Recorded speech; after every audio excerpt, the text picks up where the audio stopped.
Who is your number 3 best Mid-season. secondary midseason 2018?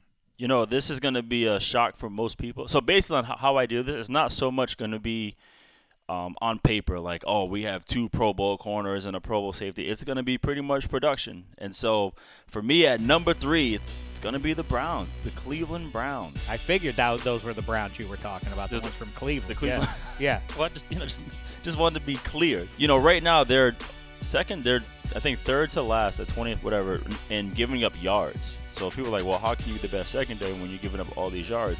Well, let's keep in mind they have played in 4 overtime games. Therefore, they are second in attempts at 295. That's an interesting point. You know, so 295 attempts have been thrown at them. However, they're number 1 in QBR. They're number 5 in yards per pass.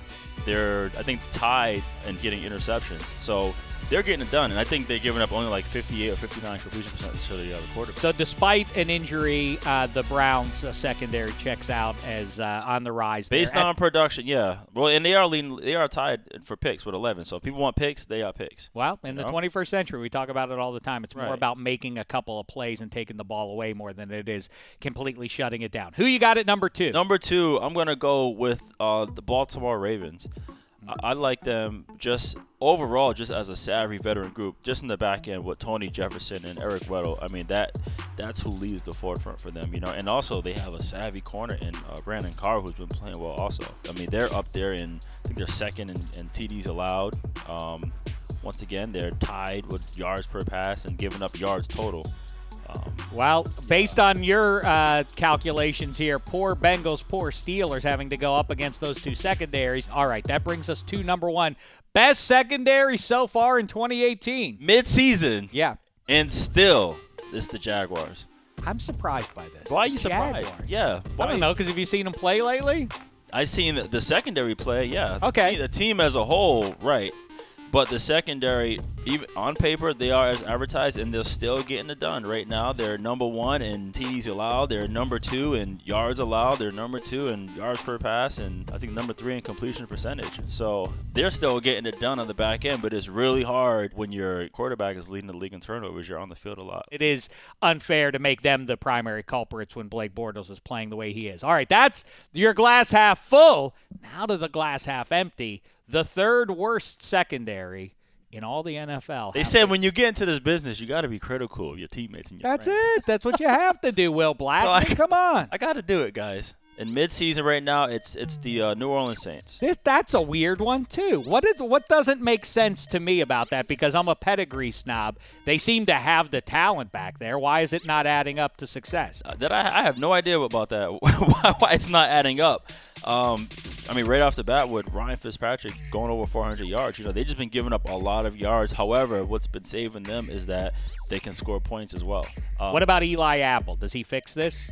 Is he a throw in that he feels like a roll of the dice? No, I feel like sometimes this may be the best case for Eli Apple. There's been a lot of stuff, a lot of drama with him in New York, so sometimes he may just need a fresh start.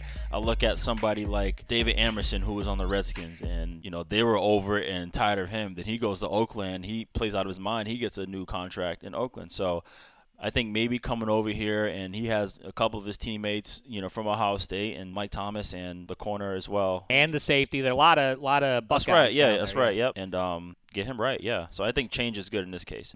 This is right now. I'm not saying that a worst secondary, you know, they're going to be in the league. This is right now. This is fascinating to me because of the choices you've made here. Yeah. At number 2. Number 2, it's Atlanta, and it's unfortunate for the Falcons because they have been dismantled with injuries. They lost their 2 leaders in Ricardo and Keanu. Same thing I feel like with the Saints and the Falcons. These are playoff teams. These guys have been through it. So I think that right now this is the time where they'll find their stride. I guarantee you when I come back here a month from now, I'll have a different list. Okay, interesting. But as it is, your first 2 on the list are both from the NFC South. And so is the last number one. Tell us about it. It is the Bucks. You made like a joyous noise, and I don't think it's joyous. Unless you're, No, I'm joyous. I'm happy to get to the end of this list. This hurts me, so let me. Congratulations, Cam Newton. You know, he gets to play all 3 of these. Yeah, congrats to Cam Newton. Absolutely.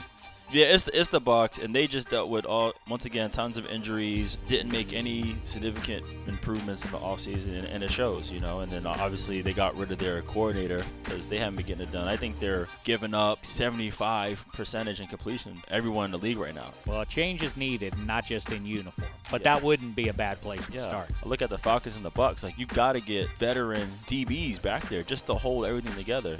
Who knows how to prepare and get things right. So if you disagree with me on my picks of the best and worst secondaries at midseason, that's the key. At midseason. I don't need the finger wagging. Yes, you do. At me at Will Blackman. That's MON, not MAN. Hit me up. Let me know. I got action. I respond to everybody.